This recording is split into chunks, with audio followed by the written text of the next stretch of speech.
একটা জিনিস লক্ষ্য করি এখানে, এই যে দোকানগুলো, এগুলি স্ট্রিট ফুড, এগুলির কোনো নির্দিষ্ট কোনো স্থান নাই। এটা বক্স বানায় বানায় গাড়ির মধ্যে এভাবে দোকানগুলো করে। তবে সরকারি অথরিটির কি লাগে না লাগে অতটুকু আইডিয়া নেই। তবে একটা জিনিস নিচ্ছি যে এখানে তারা কাউরে চাঁদা দিতে হয় না। কোনো বড় ভাই, কোনো নেতা, কোনো মুখ, কোনো নেতারে যে বসলে এখানে চাঁদা দিতে হবে এরকম চাঁদার কোনো সিস্টেম নাই। তবে আমি জানি না আসলে ওই গভর্নমেন্ট থেকে কিছু লাগে কি না, কোনো অথরিটির কোনো লাগে কি না। কত সুন্দর সিস্টেম!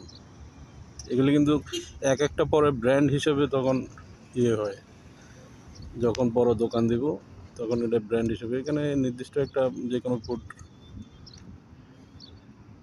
সুন্দর সিস্টেম, সবাই আসতেছে, খাইতেছে, যাইতেছে, কোনো বড় ভাই নাই, চাঁদা নাই, কোনো চাঁদার সিস্টেম নাই। মাশাআল্লাহ।